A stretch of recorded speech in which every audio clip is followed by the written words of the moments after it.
চট্টগ্রামের মাঝ আকাশে দাউ দাউ করে জ্বলে উঠল বিমান। গোত্তা খেয়ে সোজা নিচে পড়ল বিমানটি। ভয়াবহ এই বিমান দুর্ঘটনায় মৃত্যু ও আহত বহু মানুষ। চলছে জোর কদমে উদ্ধার কাজ।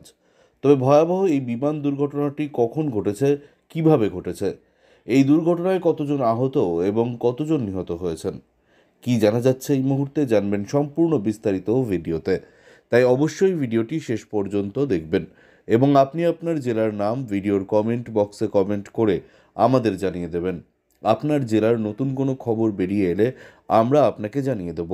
একটা ছোট্ট অনুরোধ আপনার কাছে, ভিডিওটিতে একটি লাইক করবেন এবং আপনি এই চ্যানেলটিতে নতুন হলে চ্যানেলটিকে সাবস্ক্রাইব করে পাশের বেল বাটনটি বাজিয়ে দেবেন পরবর্তী খবরগুলো সবার আগে দেখার জন্য।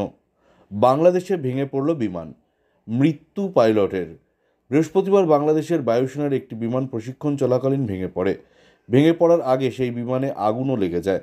দুর্ঘটনার সময় বিমানে ছিল 2জন পাইলট। দুর্ঘটনায় একজনের মৃত্যু হয়েছে। জানা গিয়েছে বৃহস্পতিবার সকাল 10:25 নাগাদ চট্টগ্রামের ঘাঁটি থেকে উড়ান শুরু করে প্রশিক্ষণ বিমানটি। বিমানে ছিল 2জন পাইলট। প্রশিক্ষণ শেষে ফেরার পথে বিপত্তি ঘটে। নিয়ন্ত্রণ হারিয়ে নাক বরাবর মাটির দিকে নেমে আসে বিমানটি। সেই সময় বিমানে আগুনও ধরে যায়। শেষে কর্ণফুলী নদীর মোহনার কাছে আছড়ে পড়ে বিমানটি। আছড়ে পড়ার আগের মুহূর্তে বিমানে থাকা 2 pilot, wing commander Mohammad Sohan Hasan Khan ও squadron leader Mohammad Asim Jawad parachute ব্যবহার করে বিমান থেকে বেরিয়ে আসেন। কিন্তু স্কোয়াড্রন লিডার অবতরণের সময় গুরুতর জখম হন। তাকে দ্রুত হাসপাতালে নিয়ে যাওয়া হয়। সেখানে চিকিৎসকরা তাকে মৃত বলে ঘোষণা করেন। ইতিমধ্যেই সোশ্যাল মিডিয়ায় দুর্ঘটনার এই ভিডিও ভাইরাল হয়েছে। তাতে দেখা যাচ্ছে দাউ দাউ করে জ্বলছে বিমানটি।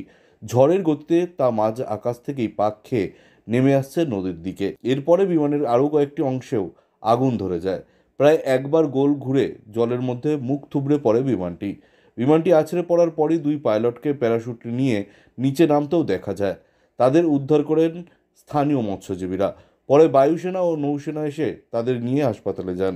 বিমানবন্দরের কাছে অত্যন্ত জনবসতিপূর্ণ এলাকা। সামান্য ভুলচুক হলেও বড় বিপদ ঘটতে পারত বলেই আশঙ্কা প্রকাশ করা হয়েছে বায়ুসেনার তরফে। দুর্ঘটনার কারণ জানতে কমিটি গঠন করেছে বাংলাদেশের বায়ুসেনা। প্রধানমন্ত্রী শেখ হাসিনাও দুর্ঘটনার খবরে শোক প্রকাশ করেছেন।